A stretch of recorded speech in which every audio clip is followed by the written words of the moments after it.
Nous allons passer aux questions du public. Juste avant, pour faire la transition, je voudrais vous parler du livre de Mandelob, Le Renouveau de Valérie Bugeaud. Ce livre a la particularité de contenir un lexique. Dans ce lexique, il y a un certain nombre d'explications, de définitions des termes employés par Valérie Bugeaud, que vous retrouverez également dans le livre Les raisons cachées du désordre mondial. Les deux ouvrages fonctionnent ensemble. Alors pour faire la transition, je voudrais poser une question à Valérie Bugeaud. Dans l'émission L'heure des pros, qui est diffusée sur CNews, le 24 août dernier, l'avocate parisienne Sophie Obadia a dit ceci. « Ni loi ni décret nous dit que le 1er septembre 2020, nous devons porter un masque le masque sur le visage, et pourtant tout le monde va porter ce masque. C'est un protocole sanitaire de l'État. Mais il n'y a pas de texte légal. C'est ce qu'on appelle la soft law. C'est pour ça que je vais demander je termine juste le propos de cette personne, maître Sophie Obadia. Il n'y a pas de texte légal, c'est ce qu'on appelle la soft law, c'est l'arrivée en France pour la première fois d'un droit prétorien qui ne repose sur aucun texte, ce qui veut dire que c'est pour la première fois en France, nous sommes en train d'assister à un changement de culture juridique. Qu'en pensez-vous ? J'en pense pas forcément beaucoup de bien. Je vais vous dire pourquoi. Parce que ça, c'est pas tout à fait vrai. Il y a des textes, des arrêtés, et en particulier des arrêtés préfectoraux qui imposent le port du masque également en extérieur. Alors de là à dire que ces arrêtés sont légaux, là c'est autre chose. En effet, les textes sur lesquels sont fondés ces arrêtés sont profondément anticonstitutionnels. Et en fait, toute l'histoire législative et réglementaire qui tourne autour de cette histoire de Covid depuis le début est profondément anticonstitutionnelle. Je vous rappelle qu'en 1968 a sévi ce qu'on a appelé la fièvre de Hong Kong. Donc la fièvre de Hong Kong a décimé beaucoup plus de gens que le Covid que nous avons connu en 2020. À l'occasion de cette fièvre de Hong Kong, De Gaulle était président de la République française et avez-vous eu vent d'une quelconque déclaration d'état d'urgence? Il y a eu 1 million de morts sur 3 milliards, je crois, 9 d'individus. On en est maintenant à 7 milliards à peu près, et avec un nombre de morts relativement limité, et en tout cas qui n'atteint pas les 1 million. Donc non seulement De Gaulle n'a pas décrété d'état d'urgence, je vous rappelle que dans la Constitution, en cas d'empêchement du fonctionnement des institutions constitutionnelles, eh bien, il n'y a qu'un seul article qui régit ça, c'est l'article 16, qui est l'état d'urgence. Donc, soit on est en état d'urgence, soit on n'est pas en état d'urgence. Là, le gouvernement a inventé un état d'urgence sanitaire. Donc, cet état d'urgence sanitaire n'a rien à voir avec la Constitution. On se situe déjà de façon inconstitutionnelle. Donc on est en dehors du cadre constitutionnel. Donc déjà, la première déclaration d'état d'urgence sanitaire était inconstitutionnelle. Mais elle a été suivie d'une fin d'état d'urgence sanitaire dans laquelle la loi donne la possibilité au pouvoir exécutif, par le biais des préfets, de prendre toutes les dispositions, de concentrer en ses mains tous les pouvoirs, si besoin est, en cas d'évolution de cette pandémie. Alors, je m'excuse, mais si l'état d'urgence n'était déjà pas constitutionnel, l'état de non-urgence sanitaire l'est encore beaucoup moins.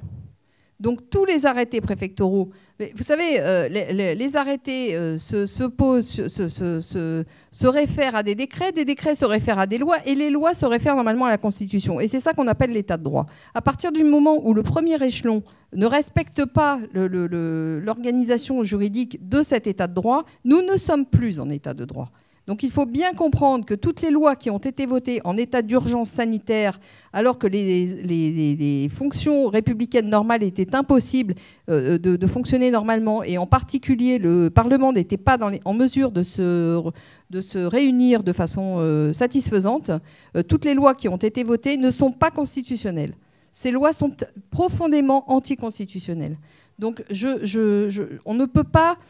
effectivement, cette avocate avait raison de dire qu'on est entré dans une nouvelle ère. Mais des ères comme ça, malheureusement, où l'exécutif concentre tous les pouvoirs dans ses mains, on en a déjà connu, n'est-ce pas? Et ce ne sont pas les heures les plus réjouissantes de l'histoire de France. Donc, je dois dire que tout le monde doit bien prendre en conscience que le pouvoir maintenant politique n'est encadré par plus aucune règle de droit. Les règles sont changées en fonction des besoins.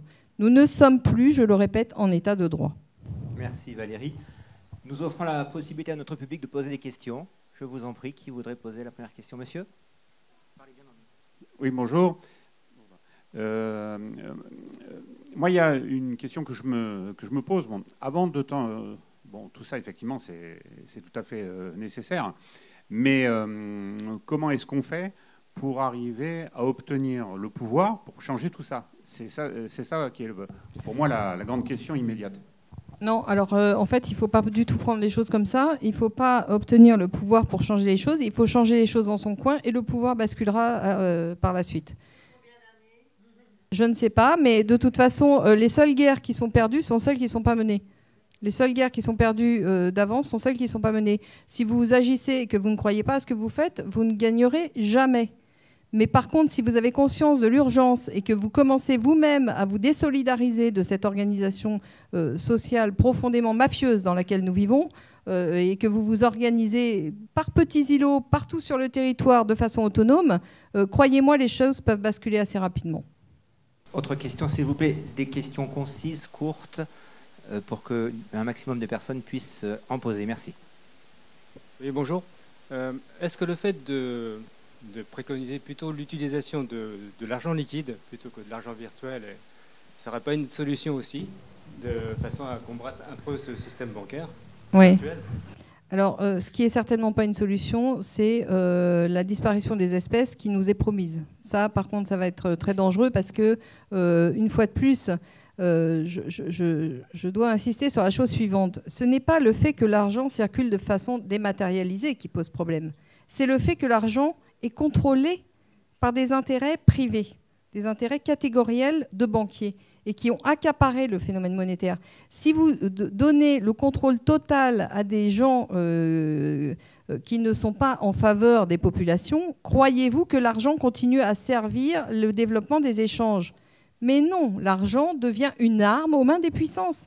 Donc ce n'est pas le fait que l'argent, ce n'est pas tant le fait que l'argent circule de façon dématérialisée ou sous forme de matériel. Ce qui est le plus dangereux, le plus grave, c'est que l'argent aujourd'hui est concentré dans les mains de génocidaires. Parce que, excusez-moi, mais maintenant, ça devient quand même un peu évident pour tout le monde. Et puis, il faut les écouter. Ces gens-là sont des partisans du Club de Rome. La population mondiale doit à tout prix être réduite. Donc, ils ont ça dans la tête. Donc, confier votre argent entièrement dématérialisé à la gestion de ces gens-là, imaginez-vous que ça tournera en votre faveur. Enfin, imaginez-vous que vous pourrez être bénéficiaire d'un système comme ça. Clairement, non. Vous avez mentionné précédemment l'imitement des droits individuels liés aux droits de l'homme révolutionnaire de la Révolution française et vous avez mentionné les droits de la femme, les droits de l'enfant. La question, comment se situent par exemple des bonnes associations comme Juristes pour la vie de Jacques Trémollet de Villers ou Juristes pour l'enfance? Comment se situent ces bonnes associations écoutez, en contraposition à ces droits individuels que vous mentionnez? Alors déjà, je ne connais pas ces associations, donc je vais avoir du mal à vous parler d'elles. Deuxièmement, ce qu'il faut comprendre, c'est que quand vous êtes dans un cadre qui vous est imposé, forcément, tout ce que vous inscrivez dans ce cadre-là n'ira pas dans le bon sens. Vous voyez ce que je veux dire?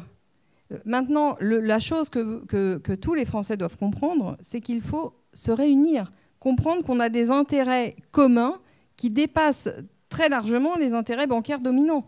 Nous avons des intérêts communs qui sont de pouvoir vivre en sécurité avec une eau potable, de l'air respirable, une terre non polluée, pouvoir donner un avenir à nos enfants. Et ça, ce sont des intérêts à minima, qui sont les intérêts communs minimum de la population. On doit se réunir autour de ça. Et ces intérêts-là sont déviés, dévoyés par les banquiers qui font semblant de les mettre en œuvre tout en ayant généré l'inverse. Les multinationales, qui sont les plus grandes pollueuses, etc., sont des multinationales qui ont été financées. Elles n'auraient jamais pu prospérer si elles n'avaient pas eu les banques derrière elles. Il faut comprendre tout ça.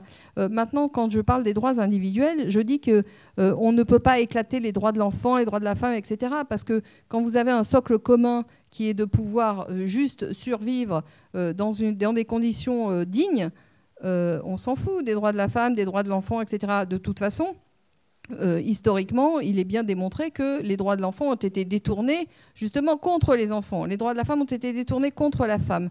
Donc ce qu'il faut comprendre, c'est que tous ces droits individuels ne sont là que pour émietter, empêcher de façon mécanique la cohérence de groupe de se faire. Voilà.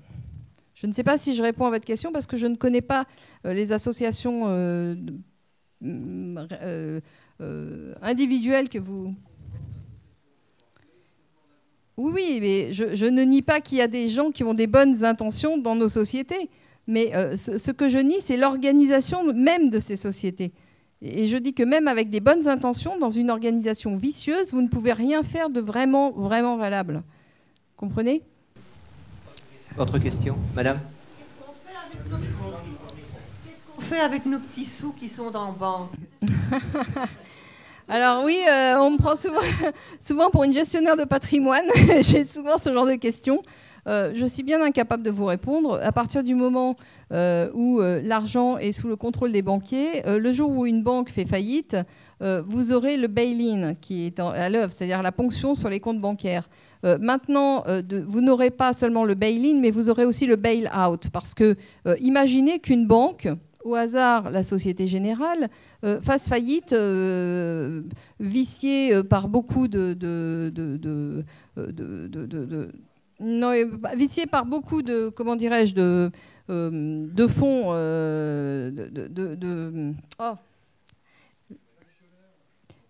non, oui, enfin, par beaucoup de spéculation et de...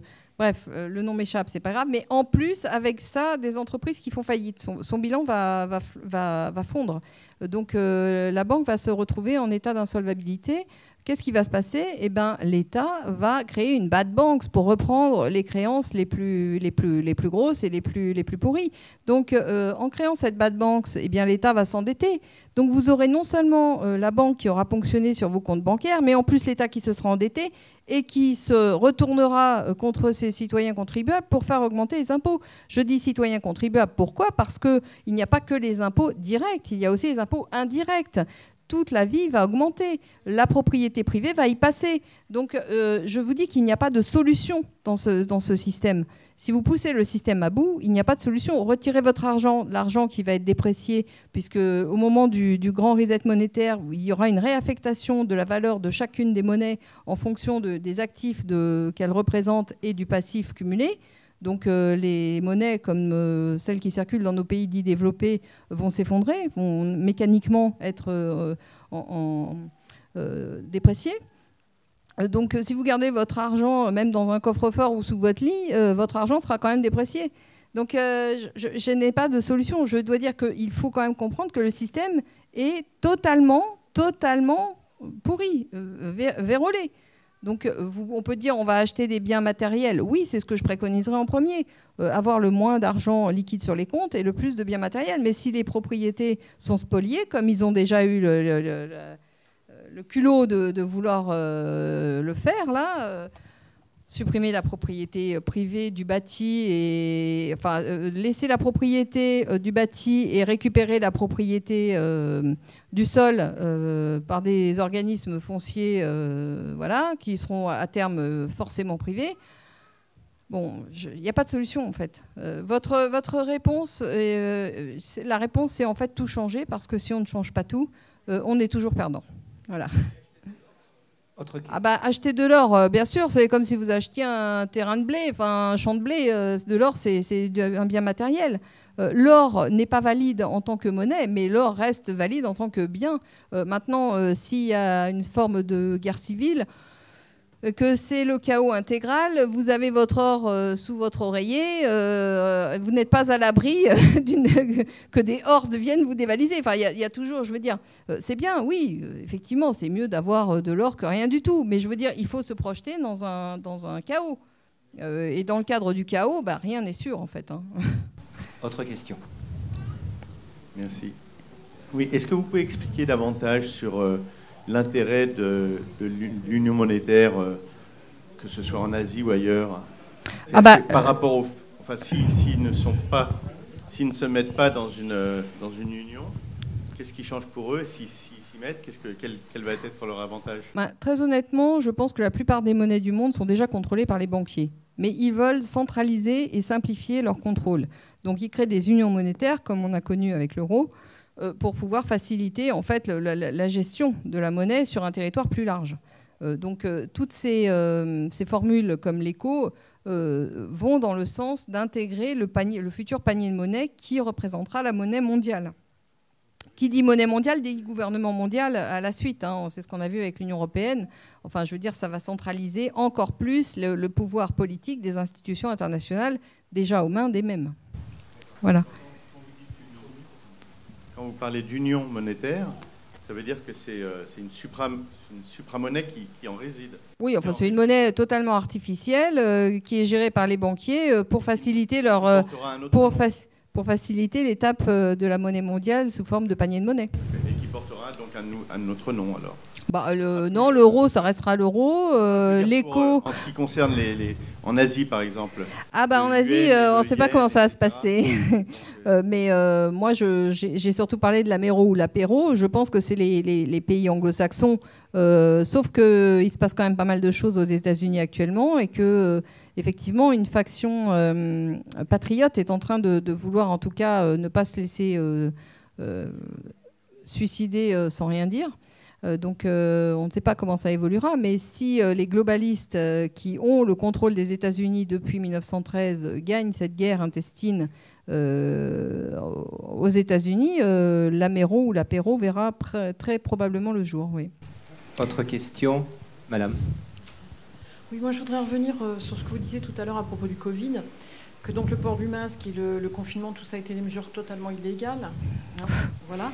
Alors ce que je ne comprends pas, c'est comment ça se fait qu'il n'y a pas, par exemple, d'association d'avocats, ou moi si je porte plainte par exemple, parce que je ne suis pas d'accord, parce que c'est illégal, pourquoi comment c'est possible que ça va aller nulle part?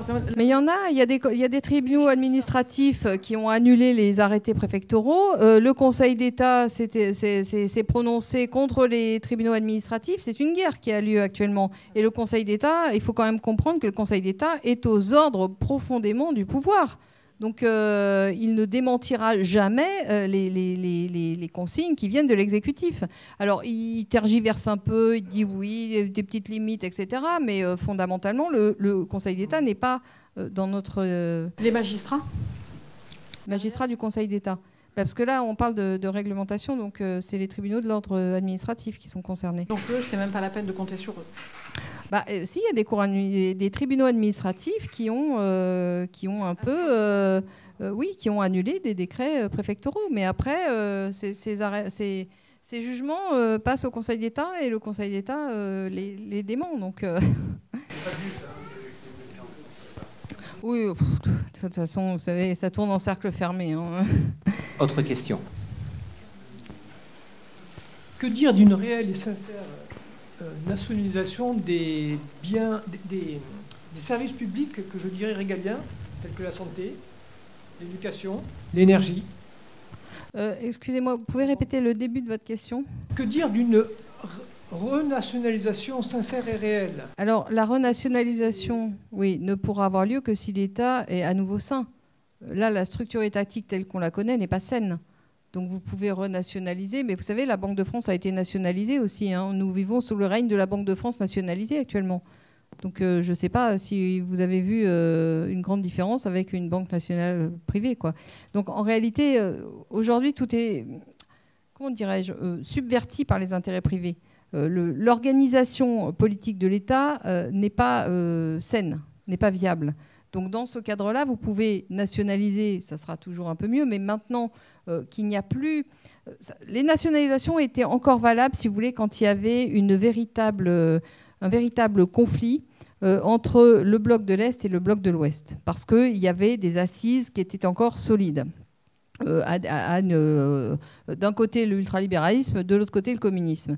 Et donc ils se contrebalançaient. En réalité, ces deux pouvoirs se contrebalançaient. Aujourd'hui, comme le communisme a disparu, il n'y a plus de contrebalance, si vous voulez.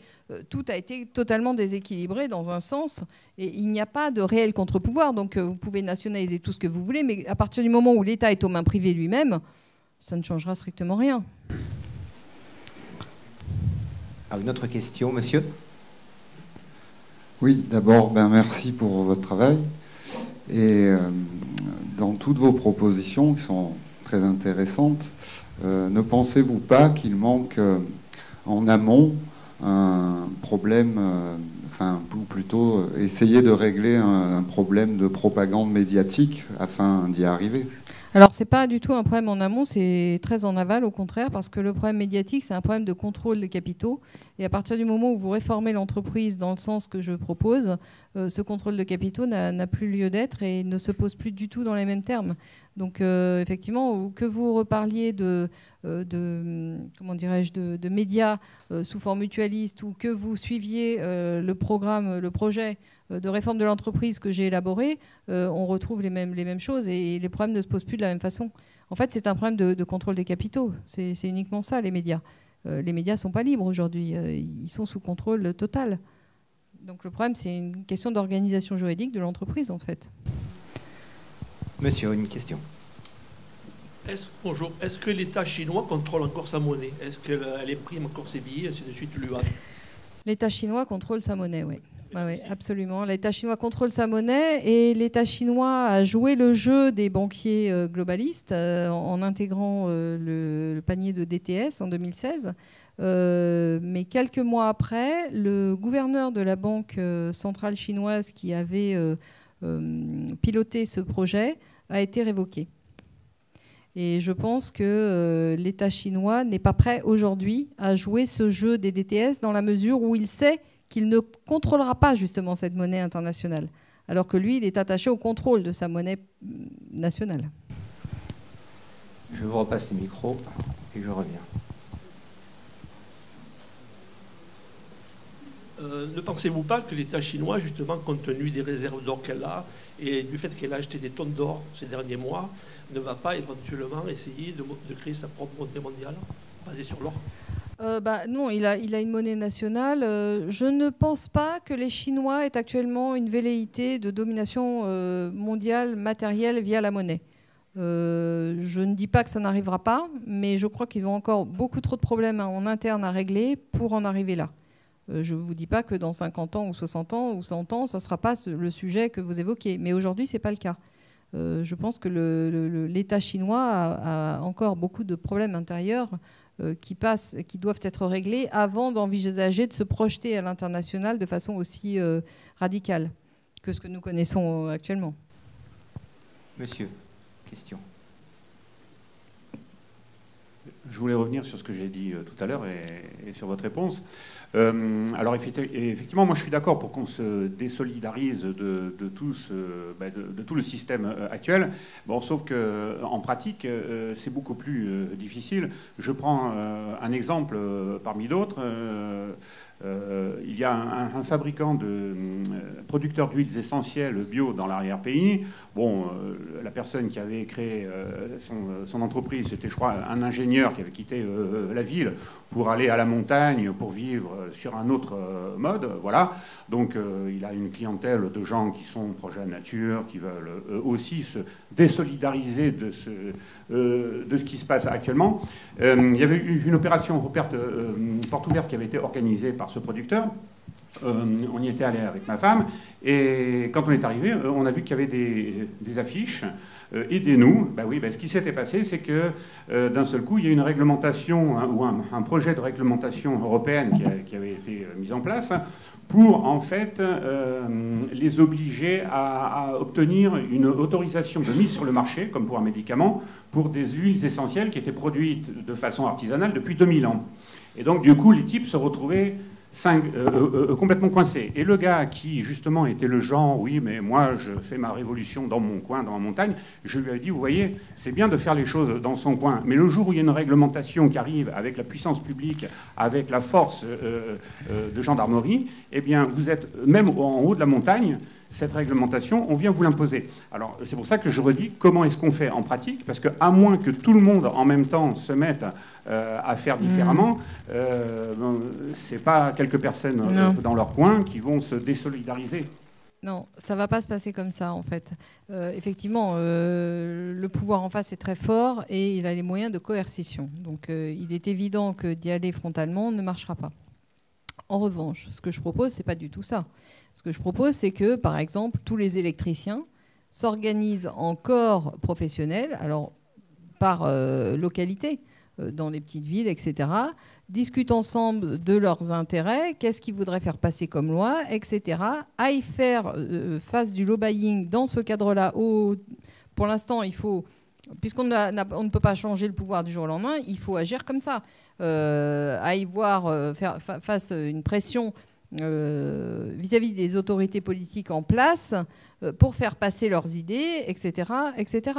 La même chose pour les couturières, la même chose pour les informaticiens, pour les médecins et pour les fabricants de médicaments. Ceux-là, on n'a pas besoin de leur proposer de s'organiser. Ils sont déjà très, très organisés. Mais vous voyez ce que je veux dire? En fait, faire la même chose et faire un lobbying puissant qui vienne de partout et qui mette la pression sur le pouvoir politique en place. Et à partir du moment où il y aura comment dirais-je, une masse critique atteinte, le pouvoir ne pourra plus tenir. Il ne pourra plus tenir. Et à ce moment-là, il sera le temps de s'organiser, tous les petits groupements, de se réunir au niveau régional et au niveau national. Et à ce moment-là, on réorganise l'État. Vous voyez ce que je veux dire? C'est pour ça qu'il y a une méthodologie à mettre en place. Ah, il y a une méthodologie. Absolument. De gens qui sont pleins de bonne volonté. Oui, oui, absolument. Ouais, ouais. Je pense que c'est en allant acheter un saucisson bio voilà, qui vont faire une non. Oui, oui, non, mais ça, non, zéro. Ah oui. Ah oui. Oui. Donc, non, mais je vous invite à lire ce que j'ai écrit sur les groupements d'intérêt. J'invite les gens par activité professionnelle, qu'ils soient dans l'enseignement, dans la médecine, qu'ils soient dans l'informatique ou dans n'importe quel autre métier, à s'organiser avec des gens qui travaillent dans le même domaine autour d'eux pour créer une unité, si vous voulez, cohérente, qui puisse avoir un certain poids politique vis-à-vis des instances politiques actuelles. Voilà. Voilà, un corporatisme. Mais vous savez que les corporations d'Ancien Régime, c'était surtout pour les activités commerciales. Et là, je généralise, si vous voulez, tout ce système à tout type d'activités, y compris des activités de sport, de culture et autres développements qui ne sont pas à vocation strictement parlée commerciale. Merci. Nous allons des autres questions. Monsieur ? Il me semble que si vous abolissez le caractère réserve de valeur de l'argent, vous annulez du même coup une grande partie du secteur financier, les marchés financiers, et là vous allez à l'opposé d'intérêts extrêmement puissants. Indiscutablement. Non, mais je veux dire qu'à partir du moment où une population reprend le contrôle de ses institutions, elle réémet une monnaie qui n'a rien à voir avec celle d'avant, qui est fondée sur tout à fait autre chose, dont elle ne s'occupe plus ni des dettes ni rien, et elle interdit aux financiers, qui viennent d'ailleurs, une quelconque intrusion dans cette gestion monétaire. Le problème est résolu. Enfin, vous voyez ce que je veux dire? Ils ne sont pas d'accord, d'accord, ils ne sont pas d'accord, ils nous enverront peut-être des bons, mais il y a d'autres États. Croyez bien que si ça se passait en France, beaucoup d'autres États nous suivraient. Ça, j'en suis absolument certaine. Mais le problème, c'est d'être le meneur. Vous savez, le premier de cordée qui montre la voie aux autres. Donc moi, je dis que la France est capable de ça. Mais simplement, ça ne dépend pas de moi. Ça dépend de la bonne volonté et surtout de l'activité des gens. Une guerre, évidemment, c'est une guerre. Clairement, il s'agit d'une guerre contre les pouvoirs en place. Mais une guerre ne peut pas être gagnée si elle n'est pas menée. Enfin... Madame, une question. Est-ce que vous pensez que sortir de l'Union européenne pourrait être une solution ? Sortir de l'Union européenne ne réglera rien si nous restons, c'est la première partie de mon exposé, si nous restons dans la même structuration du pouvoir que celle que nous avons connue jusqu'à présent.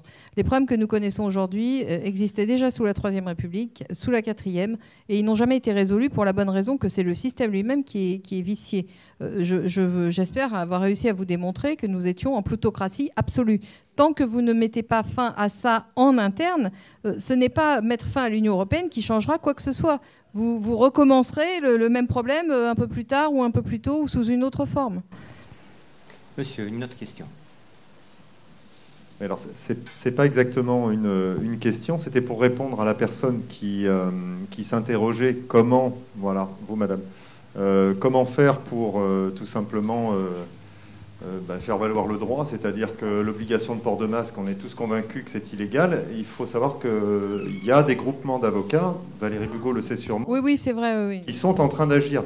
Il y a Réaction 19, vous pouvez taper sur Google tous. C'est pas C19 ou je sais pas quoi. Il y a C19. Il y en a sûrement d'autres, je ne les connais pas tous. Oui. Vous pouvez, je vous invite d'ailleurs, sans faire de prosélytisme, mais je vous invite vraiment à adhérer parce que vous aurez accès à tous les courriers que ce groupement d'avocats a mis en place pour les différents aspects de la vie, c'est-à-dire par rapport aux directeurs d'école, pour ceux qui ont des enfants. Ça coûte 10 €. Moi, je l'ai fait. C'est pas ce que ça coûte. Si on le fait tous, on a des chances de faire casser ça. C'est vrai. Parce que de toute façon, ce n'est qu'en retrouvant notre volonté de vivre en collectivité. En fait, le thème central, c'est ça, c'est que tous ces gars-là, tous les multimilliardaires, ne veulent pas que nous fassions société. Ils veulent nous diviser. Les femmes contre les hommes, les noirs contre les blancs, les chrétiens contre les musulmans. Tout est bon pour casser la société. Et nous, notre arme à nous, c'est de leur dire non, nous voulons faire société en acceptant nos différences les uns entre les autres, mais en faisant société. C'est-à-dire en imposant le minimum commun que nous avons tous à vivre sur un territoire, oui. Autre question, monsieur. Oui, bonjour. En somme, ce que vous nous proposez, c'est ce que proposent les Gilets jaunes, peut-être, mais de manière plus organisée et plus corporatiste, peut-être. Je ne sais pas auquel gilet jaune vous faites référence. Moi, quand j'entends messieurs Rodriguez et compagnie, ce que j'entends assez rarement parce que je n'ai pas la télé et je ne la regarde pas, je ne me reconnais pas vraiment dans ce qu'ils racontent, très honnêtement. Par contre... Mais ce que je veux dire, c'est que quand vous dites que les électriciens dans une ville doivent se mettre ensemble pour proposer quelque chose ou demander quelque chose, chez eux, il y aura des Jérôme Rodriguez aussi. Il y aura des Jérôme Rodriguez chez les électriciens. Ah bah bien sûr. Ah bah non, mais rien n'est facile. De toute façon, il est plus facile de scinder que de réunir. C'est vrai. Mais justement, c'est un travail de chacun, un travail aussi de conviction, d'argumentation et de fait de se dire oui, on n'est pas pareil, on a des différences, on n'a pas les mêmes caractères, mais n'empêche que nous, on a intérêt à ce que, par exemple, telle réglementation soit en notre faveur. Donc mettons-nous ensemble pour l'imposer auprès des pouvoirs publics. Vous voyez ce que je veux dire ? Il faut que ça reste dans le cadre justement du groupement d'intérêt duquel il s'agit. S'il s'agit de la défense de l'intérêt des électriciens dans le Var, il y aura quand même un intérêt commun malgré les divergences de caractère, d'opinion et patati et patata. Bien sûr, de toute façon, je vais vous dire, l'unanimité, ça n'existe pas. Vous mettez 10 personnes dans une salle, vous leur posez des questions, il n'y en aura pas une qui répondra comme l'autre. Oui, alors peut-être en plus, on a peut-être un atavisme, mais de toute façon, quoi qu'il arrive, ça n'existe pas l'unanimité. Ça n'existe pas. Maintenant, il faut que chacun soit capable de dépasser ses propres freins de caractère pour justement faire émerger cet intérêt commun. Et c'est un travail. C'est un travail effectivement d'argumentation, de conviction et aussi ça demande des gens qui aient un caractère suffisamment fort pour montrer l'exemple. Et c'est toujours la question de l'exemple. À partir du moment où vous avez quelqu'un qui est très convaincu et qui est capable de montrer l'exemple, il y a toujours des gens qui le suivent. Nous allons donner qui ont déjà... Parce que je crois que c'est très important. Je voulais remercier tout le monde, parce qu'effectivement, là, c'est l'unanimité. Voilà, bon, pratiquement, on est à 99,9% de personnes qui ne portent pas le masque, et ça, c'est formidable. Vraiment, simplement pour ça, on a réussi l'unanimité. L'unanimité dans la liberté de respirer. Tout d'abord, merci pour votre conférence. Et je voulais en fait poser une question. Vous ne pensez pas que les Français sont pas assez... Il y a une certaine passivité concernant ce qui se passe dans leur pays, etc. Et on a l'impression qu'ils sont... Oui, mais les Français sont passifs parce qu'ils sont soumis. Et les Français sont soumis parce qu'ils ne comprennent pas, ils sont persuadés d'être en danger vital.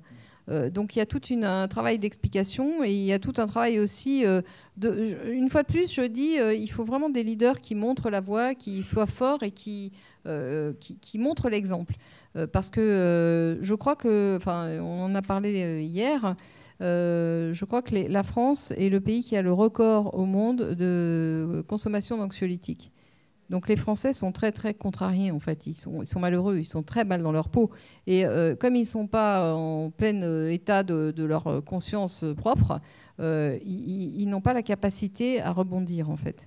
Donc je crois qu'il faut être patient, tolérant, comprendre que beaucoup ont des troubles psychiques et il faut être capable de montrer la voie et montrer un certain entrain, un certain enthousiasme et leur montrer qu'en fait autre chose est possible et qu'il faut y croire. Voilà. En fait, c'est vraiment une lutte contre le défaitisme. En fait, ils sont à l'épreuve de la peur. Mais oui, bien sûr, le gouvernement n'agit que sur la peur. Le gouvernement gouverne par la peur. Alors déjà, je tenais à féliciter Valérie pour son travail, pour son investissement. Et ensuite, plusieurs choses. Donc, d'après ce que j'ai compris au niveau des solutions, tu es pour un élargissement des corporations de travail. C'est ce qui se faisait en fait sous l'Ancien Régime. Oui, enfin, c'est pas tout à fait le modèle exact de l'Ancien Régime, mais je suis pour reprendre une partie de ces solutions-là, mais l'étendre à toutes les activités humaines, en fait. Voilà, oui. Effectivement. Et tu parlais aussi de retour à un système monétaire sain. Et je voulais savoir ce que tu pensais du crédit social de Clifford Douglas, l'Écossais, qui a été promu largement par Louis Even. Donc, je ne vais pas me prononcer parce que je ne connais pas suffisamment en détail, mais moi, toutes les réformes, toutes les ambitions monétaires auxquelles j'ai eu accès n'étaient jamais celles de supprimer la monnaie en tant que marchandise. Et tant qu'on ne met pas fin à ça, on ne met fin à rien. Rien. Le crédit social, c'est le mensonge, mais cette fois-ci vrai, de la Fed. C'est-à-dire le fonds de réserve pour la population, basé en fonction de la croissance économique. Voilà. Oui, ça c'est l'évaluation d'une monnaie doit être fondée effectivement sur le développement économique, c'est-à-dire pas seulement au sens richesse matérielle ou richesse du sous-sol, mais aussi, comment dirais-je, développement créatif des activités, multiplication des activités, multiplication des échanges, pas seulement dans la réalisation, mais aussi dans le service. Oui, mais je veux dire, la monnaie doit être évaluée, comment dirais-je, par rapport à un ensemble de choses, un ensemble de critères. Et ça rentre dans l'ensemble de critères. Mais si vous voulez, elle ne doit pas être en soi, avoir une valeur qui soit marchandisable d'un individu à l'autre. La monnaie, a une valeur uniquement sociale. Elle ne compte que, si vous voulez, comme une unité de mesure, comme le mètre ou le litre. Ça a une valeur sociale. On n'a jamais eu l'idée d'aller s'échanger des litres sur un marché. Voilà, ou des mètres, des doubles décimètres. Enfin bon, ça s'achète, mais c'est pas... La valeur n'est pas une valeur extraordinaire. Donc, je ne peux pas vous parler plus de cette expérience, étant donné que je ne la connais pas. Donc, je ne peux pas aller plus loin. Juste une dernière chose par rapport à l'actualité. Tout à l'heure, tu disais qu'un décret doit se baser sur une loi. Or là, avec le port du masque, c'est un décret qui nous impose le port du masque. Or, on a la loi du 11 octobre 2010 qui imposait de ne pas se masquer le visage, en fait. Oui, mais en fait, c'est surtout des arrêtés. Il s'agit surtout d'arrêtés préfectoraux. Donc les arrêtés, ils sont fondés sur un décret, je crois, du 10... et lui-même peut-être sur une loi. Enfin, mais de toute façon, tout ça, c'est en dehors du cadre normatif traditionnel. Donc, est-ce que le décret en question est contradictoire par rapport à la loi? Bah, écoutez, le décret en question, ce sont des arrêtés. Ils sont illégaux d'une façon générale. Maintenant, je ne sais pas exactement de quelle loi vous faites référence et je ne l'ai pas en tête. Donc, je ne peux pas vous répondre. Moi, j'étudie les textes et je les regarde et après, je vous réponds. Mais là, pour l'instant... C'est la loi 2010 et la loi 1180. C'est la copie ici. D'accord. Et qu'est-ce qu'elle dit, cette loi? C'était la loi sur le droit. Interdiction de circuler dans un espace public le visage masqué ou couvert. Ah bah excellent, bah il faut oui. Donc je vous invite à envoyer ça à l'association là de défense des masqués là, des anti-muselières. Oui, mais bon, vous savez. Ouais. Non, bah bien sûr, mais les députés sont pas au service des citoyens. Les députés sont au service de leur parti politique. Nous allons vous passer le micro. C'était Johan Livernet qui posait des questions à Valérie Bugeaud. Je fais un petit intermède pour dire que Johan Livernet est à votre disposition à son stand pour dédicacer également ses livres. Je vous passe la parole, madame. C'est tout simplement une question, pardon. La loi est-elle, oui ou non, supérieurement hiérarchique oui, aux mais décrets et aux arrêtés? Ce que vous ne prenez pas en compte dans ce cadre-là, c'est la sécurité, l'urgence sanitaire, vous savez. Non, effectivement, ils ont fait passer une loi pour dire fin de l'état d'urgence sanitaire. Mais dans cette loi-là, ils autorisent les préfets, dans le cadre de la persistance de la pandémie, à... Comprenez-vous? Je crois que c'est une loi. Il faudrait que je vérifie, mais il me semble que c'est une loi... quelque chose comme le 9 ou le 10 juillet 2020, voilà, qui met fin à l'état d'urgence sanitaire. Mais en mettant fin à l'état d'urgence sanitaire, elle autorise les préfets à prendre tous les pouvoirs. Donc on est en dehors du cadre de la loi sur le voile. En fait, on n'est pas dans le même, si vous voulez, on n'est pas dans le même contexte juridique. Donc cette loi, ils vont vous dire qu'elle n'est pas valide pour invalider le décret, puisqu'il ne s'agit pas du même contexte. Voilà. Madame. Oui, je reviens encore une fois en arrière. Tout à l'heure, vous avez parlé de reprendre la souveraineté. Les États devraient les pays devraient prendre leur souveraineté, leur monnaie, tout ça. Il y a un pays qui l'a fait, puisque ce pays a quitté l'Europe en leur disant « allez vous faire voir, on ne paiera jamais votre dette ». Ils étaient endettés jusqu'au cou. Ils ont mis leurs politiciens en prison. Ils ont mis leurs banquiers en prison. Et l'Islande, au bout de 2 ans, je crois, n'avait plus de dette, avait récupéré son économie. Je vous ferai remarquer qu'on n'en entend plus parler du tout. Ah oui, absolument. Les médias n'en parlent jamais. Non, mais je suis bien d'accord. Mais vous savez, mettre des banquiers en prison, c'est très révolutionnaire quand même. Donc, il vaut mieux pas trop en parler parce que ça pourrait donner des idées. Non, mais bien sûr, vous avez raison, mais c'est évident. Selon vous, est-ce que l'Islande a réussi? Est-ce que c'est ce qu'on devrait pouvoir... Alors, moi, je vais vous répondre en fonction de la tectonique des forces. L'Islande, c'est un petit pays qui, économiquement, ne compte pas. Donc, ils n'ont pas mis toutes leurs forces pour anéantir ça. Si un pays qui compte vraiment, qui a un gros PIB et qui est une des forces motrices du système, comme l'est la France, se mettait à faire ça, je pense qu'on aurait des déboires autrement plus graves. Mais ils ont réussi, ce que je veux savoir. Ils ont réussi, bien sûr. Ah non, mais c'est ce que je vous dis. Là où il y a une volonté, il y a un chemin. Mais bien sûr, bien sûr. C'est pour ça que je vous dis, il y a des choses à faire, mais il faut que les gens aient du courage. Et puis, il faut aussi qu'ils y croient. On ne peut pas partir en étant battu. Enfin, Pour rebondir sur la question de madame, je vais vous poser une question. C'était Michel Drac qui, dans une conférence à Angers, avait soulevé un point intéressant. C'est que les grands contrats d'État qui sont encore signés sont libellés en droit français, tandis que d'autres contrats sont libellés en droit anglo-saxon. Est-ce qu'il ne resterait pas un petit peu de souveraineté quelque part lorsque le droit français s'applique encore face au droit anglo-saxon? Oui, alors là, excusez-moi, mais pour avoir vu ça de l'intérieur, le droit français est attaqué dans ses fondements. Il a subi de multiples réformes récemment qui le font converger avec le droit anglo-saxon, et en particulier, je pense au droit civil, au droit des contrats. Enfin, tous les types de droits de nature civile. Donc parler de souveraineté, dire qu'il resterait une certaine souveraineté, je n'y crois pas un instant. Maintenant, vous savez que c'est un rapport de force. Le rapport de force est entièrement anglo-saxon, en faveur du contexte juridique, institutionnel, monétaire anglo-saxon. Et je ne vois pas, en l'état actuel des choses, comment ça, on pourrait faire comme si ça n'existait pas. C'est juste utopique. Enfin, non, j'y crois pas. Merci. Autre question? On va donner la parole aux personnes qui n'ont pas encore posé. Monsieur. Oui, on a évoqué l'Islande, mais quand on pense à la Grèce, quand on pense au Liban, on a peut-être la réponse de ce qui peut nous attendre si on devient vraiment gênant. Oui, enfin, excusez-moi, mais j'ai pas le souvenir que la Grèce et le Liban aient eu une velléité quelconque d'indépendance ou de mettre les banquiers en prison. Non, mais à partir je pense pas. Non, je pense qu'au contraire, ils étaient extrêmement dociles et que leur docilité va leur faire payer va se payer très cher. Voilà. Oui. Alors, ceci étant, je ne leur jette pas la pierre, hein, parce que le Liban, c'est une histoire très très compliquée dans laquelle tout le monde a mis son grain de sel depuis des décennies et des décennies. Le Liban n'est plus autonome de facto depuis très longtemps. Enfin, il a été écartelé entre des intérêts artificiels qu'on a mis en œuvre.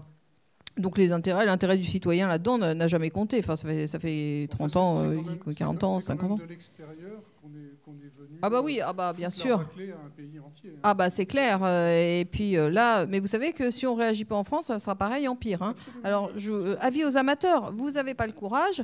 Peut-être, on peut ne pas avoir le courage, mais sachez qu'il y aura des conséquences. Quoi qu'il arrive, que vous ayez du courage ou pas, il y aura des conséquences. Alors, voilà. Le deuxième point que je voulais aborder, c'était sous la logique de la consommation. Quel acte on peut faire directement? Bon, la consommation, c'est vraiment très anecdotique dans le sujet global. Parce qu'avec égalité et réconciliation, par exemple, il est suggéré depuis un moment de créer des liens entre les gens. On est à la fois des producteurs, à la fois... Oui, parce que je pense que tout doit repartir de la vie locale. Et moi, je connais beaucoup de gens qui seraient prêts et qui voudraient avoir une liste de personnes qui sont sympathisants et qui partagent les mêmes idées.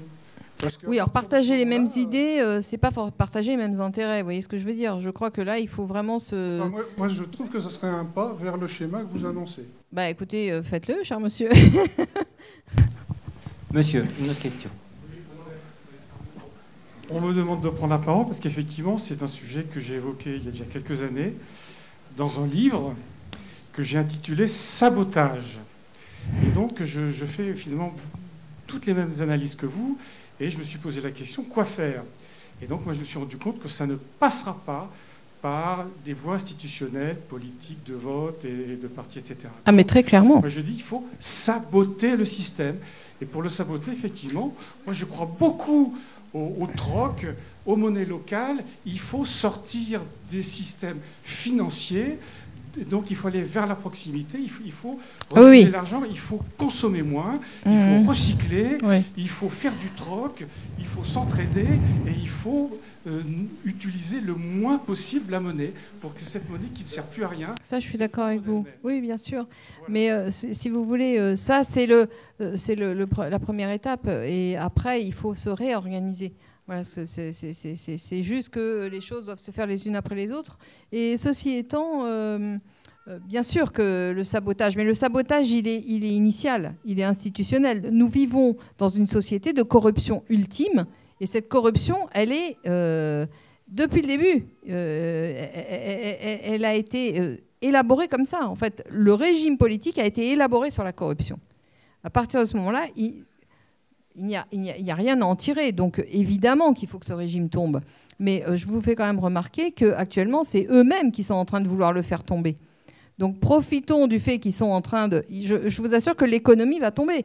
Pour l'instant, on n'a pas encore vu la quintessence du choc économique lié aux restrictions de circulation.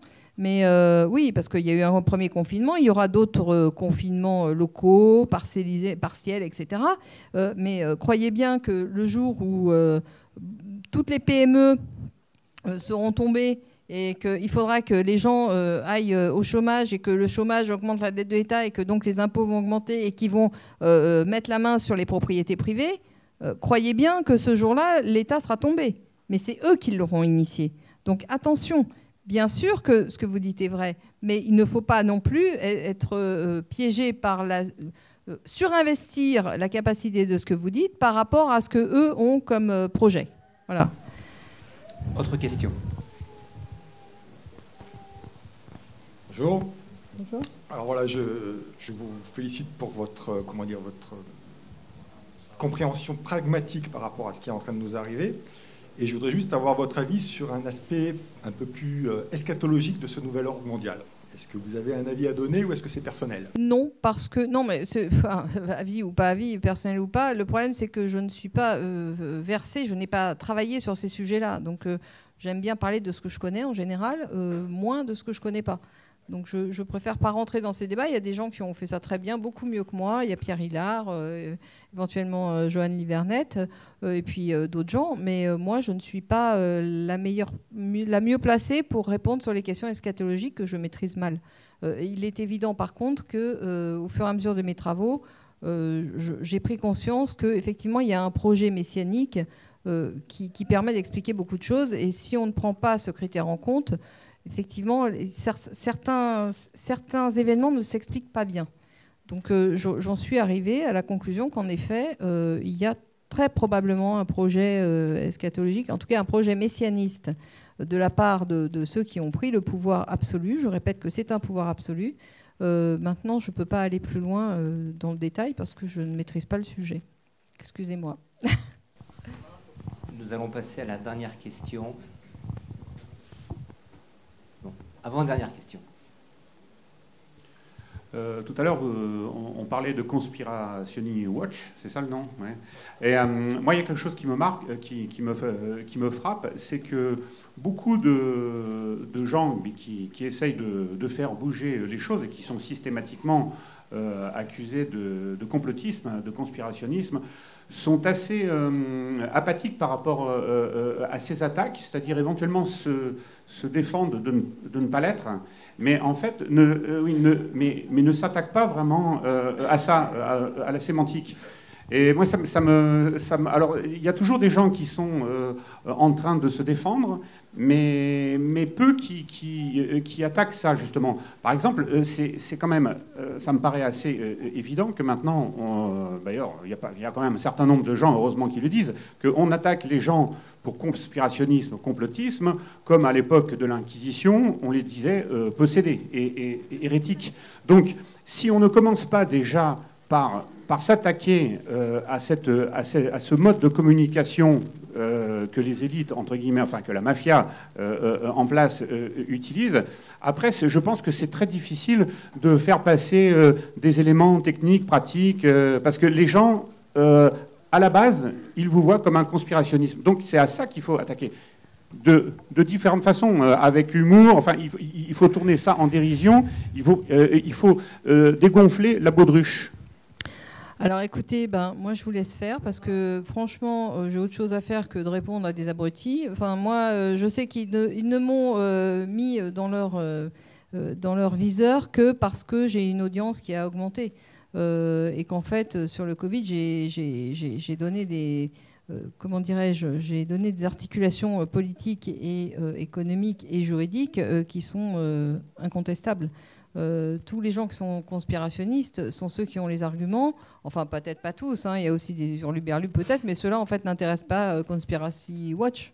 Donc ceux qui intéressent Conspiracy Watch, le ministère de la Vérité, eh bien ce sont les gens qui sont susceptibles d'avoir de l'audience. Donc moi, je ne vais pas courir après un combat perdu d'avance. Enfin, je veux dire, je n'ai pas d'énergie ou de temps à perdre avec ces gens-là. Je laisse les gens se faire leur propre idée sur la question.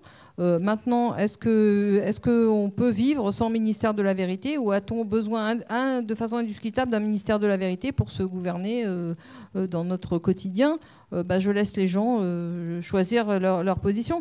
Maintenant, il est vrai que ce n'est pas ceux qui sont attaqués qui sont le mieux placés pour être efficaces, pour se défendre sur le plan que vous indiquez. Voilà. Le grand public est influencé par la télé, par Karine Lacombe, par Emmanuel Macron qui annonce la seconde vague depuis le mois de mars. Enfin, je veux dire, non, mais bon, bien sûr que le grand public est influencé. Il est influencé par de multiples choses. C'est pas Conspiracy Watch qui est le plus grand influenceur du public. Hein. Je parle de cette étiquette de conspirationniste. Écoutez, je... Mon immeuble, quand on leur parle de ne pas porter le match, c'est pas des gens qui sont... Oui, écoutez, on ne pourra jamais convaincre tout le monde. De toute façon, ce qui compte, c'est d'avancer avec une minorité active et efficace. C'est une perte d'énergie. Moi, j'ai pas de temps à perdre. Je veux dire, je m'en moque complètement. Ce type-là, j'ai rien à faire avec lui. La Rudi Reichstadt, il s'est jamais intéressé à moi. Il s'est intéressé à moi le jour où je suis passée chez Silvano Trotta, en gros. C'est ça qui s'est passé.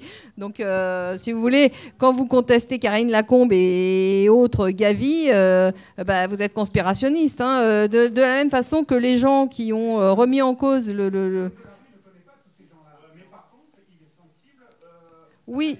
Mais moi, je ne suis pas, en tant que victime désignée, la mieux placée pour dénoncer ça. Voilà, et pour être efficace. Ça ne servira à rien, tout ce que je ferai. Bien sûr, ça leur fait de la publicité. La plupart des gens ne connaissent pas Conspiracy Watch. D'ailleurs, moi, je ne savais même pas que j'étais dans leur viseur. C'est des gens qui m'ont averti. Donc, je m'occupe jamais de ces instances-là. Enfin, ministère de la Vérité, qui n'est même pas un ministère. Enfin, c'est totalement aberrant. Enfin, voilà. Oui, mais... Nous vous remercions, mais nous allons quand même conclure. Je vais passer la parole à la dernière personne qui voudrait poser une question, et après nous conclurons ce rendez-vous. Merci. En fait, c'est pas vraiment une question, c'est un remerciement. Il suffit de voir la salle comme elle est pleine et enthousiaste.